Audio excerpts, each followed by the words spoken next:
Hello বন্ধুরা, সবাই কেমন আছো? আশা করছি সবাই খুব ভালো আছো আর আমি তো খুবই ভালো আছি। শীতের মরশুম তো অনেক আগেই পড়ে গিয়েছে আর এই শীতে ফ্রেশ ফুলকপিটা পাওয়া যায়। অনেক দিন ধরেই ভাবছিলাম ফুলকপির কোনো রেসিপি করব। তো আজ দেখলাম ফুলকপিটা একদমই ফ্রেশ।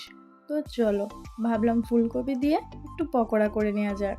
তো যেমন ভাবা তেমনি কাজ। ফুলকপিটা ভালো করে কেটে পরিষ্কার জলে ধুয়ে একটা কড়াই বসিয়ে দিয়েছিলাম। কড়াইয়ের মধ্যে জল আর লবণ দিয়ে ফুলকপিটাকে দিয়ে একটু হালকা ৩-৪ মিনিট মতো একটু ভাপিয়ে নেব। তারপরে একে একে ফুলকপিগুলোকে আমি একটা পাত্রে তুলে সাইডে রেখে দেবো একটু ঠান্ডা হওয়ার জন্য।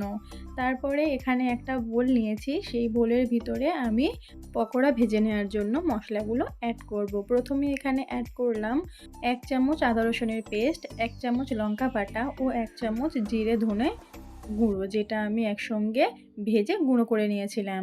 তারপরে এখানে অ্যাড করলাম ১.৫ চামচ পরিমাণে লঙ্কা গুঁড়ো আর দিয়ে দিয়েছি ২ চামচ টমেটো সস। আর দিলাম অল্প পরিমাণে লবণ। যেহেতু আমি ফুলকপিটা ভাপানোর সময় লবণ অ্যাড করেছিলাম, সেজন্য অল্প পরিমাণে একটু লবণ দিলাম। আর এই ফুলকপির পকোড়াটা যাতে একটু চটপটা হয় তার জন্য এখানে অ্যাড করলাম অল্প পরিমাণে বিট নুন। আর এখানে ১.৫ চামচ মতো আমি ভিনেগার অ্যাড করলাম। করে এই উপকরণগুলোকে আমি ভালো করে একটু মিশিয়ে নিলাম।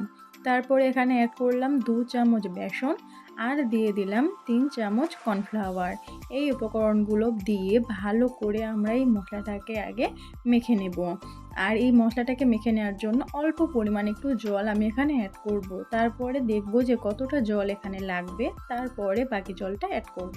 তো একটু একটু করে জল অ্যাড করে আমি এই মশলাটাকে ভালো করে রেডি করে নিচ্ছি। আর ওদিকে ফুলকপিটা তো আমি ঠান্ডা করতে দিয়েছি, ওটা ঠান্ডা হলে তারপরে বাকি কাজটা করব। দেখো একটা ভালো করে আমি মেখে নিয়েছি। তারপর এখানে অ্যাড করলাম কিছুটা ধনেপাতা কুচি। ধনেপাতা কুচিটা দিয়ে ভালো করে আমি আর একবার এটাকে মিক্স করে নেব।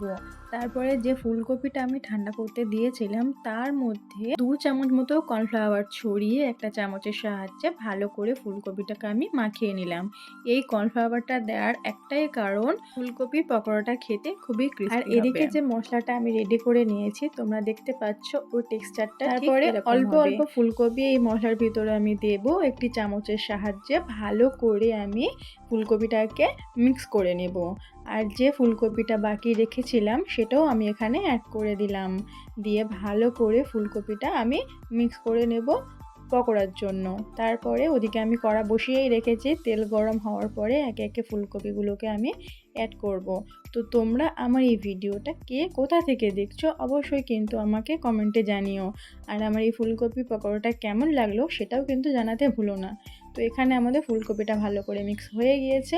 আমি একে একে ফুলকপি পকোড়াগুলোকে ভেজে নেব। আর আমি এখানে ফুলকপিটাকে মিডিয়াম সাইজের করে কেটে নিয়েছি। তোমরা চাইলে একটু বড় সাইজেরও কেটে নিতে পারো, যেমন তোমাদের সুবিধা হবে। আর তোমরা এখানে দেখতেই পাচ্ছ আমি এখানে কোনো পেঁয়াজ বাটা বা পেঁয়াজ কুচি বা কাঁচা লঙ্কার ইউজ কিন্তু করিনি।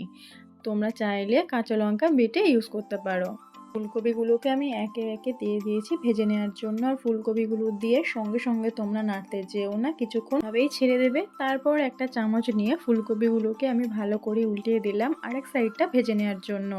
আর ফুলকপিগুলো কালারটা তোমরা দেখতেই পাচ্ছ কত সুন্দর কালার আসছে আস্তে আস্তে। দেখো কত লাল লাল হয়ে গেছে। তো ফুলকপিগুলো আমার ভালো করে আমি মুচমুচে করে ভেজে নিয়েছি। এবার ফুলকপিটা তুলে নেওয়ার পালা। তো একটা পাত্রে আমি দুটো টিস্যু নিয়েছি, তার মধ্যে ফুলকপিটাকে আমি রাখলাম যাতে বেশি অয়েলটা যেটা আছে সেটা টিস্যুটা টেনে নেয়। বাকি যে ফুলকপিগুলো আছে সেগুলোও আমি একে একে ভেজে নেব। আর এই শীতকালে ফুলকপি পকোড়া ছাড়া শীতের মৌসুমটা পুরোই বেমানান। তাই ভাবলাম ফুলকপি পকোড়া দিয়ে স্টার্ট করা যাক। তো ফুলকপিগুলোকে আমি ভালো করে লাল লাল মুচমুচে করে ভেজে নিয়েছি। এবার এগুলোকে আমি তুলে নেব। তো তোমরা দেখতেই পাচ্ছ ফুলকপি পকোড়ার কালারটা কত সুন্দর এসছে, আমার তো খুবই পছন্দ হয়েছে।